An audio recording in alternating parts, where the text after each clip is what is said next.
Wanita'uhanlah bermaini dan bermula perempuan itu di atas 2 segala pembagian. Dah nomor 2. Taibati wa abkarin. Dan bermula perempuan itu 2 pembagian. Urinangnya ada 2 buah bagian. Bagian yang kepun adalah janda dan perawan.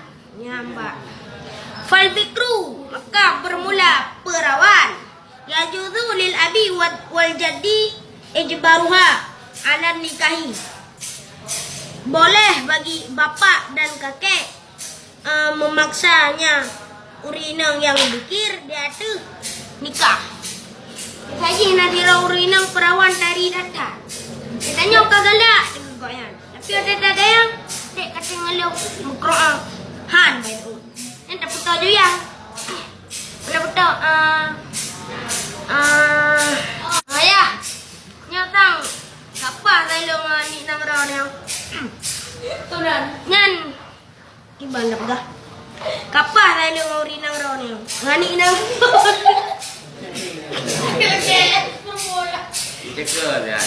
Nganu rinang rono manyo haite anda lelaki mno oh haite nan insyaallah tu budak ya dia paksa ni kau ngepaksa tadi tepat ngaite maksud kepaksa mah katen teman ngabang je main mah katen tak trep bagi jabut wayan padu nang jabut na melihat doh 60 euro ka nya ada bilang rak euro nya ada bilang rak ton gitu naga baru katre je ya nyambak. Yang ada nan jago. Kita gebut.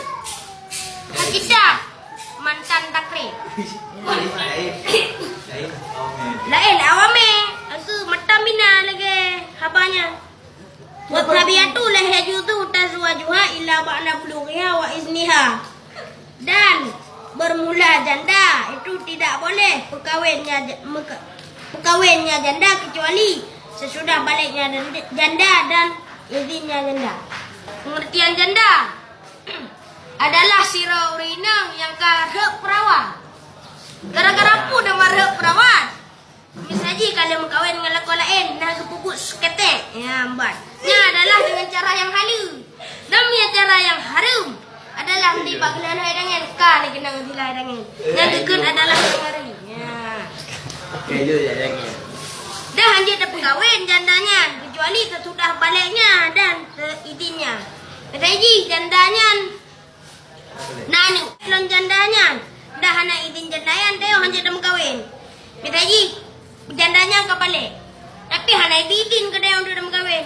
Tapi jika izin tapi hana balik hanya cik dah berkahwin. Angkunya yang gekun dengan perawan adalah berkahwin. Dan tapi yang gekun dengan janda dia berkahwin. Nyambak. Mia seorang perawannya keputusan berkahwin ba urang cik, mia jandanya keputusan berkahwin ba orang.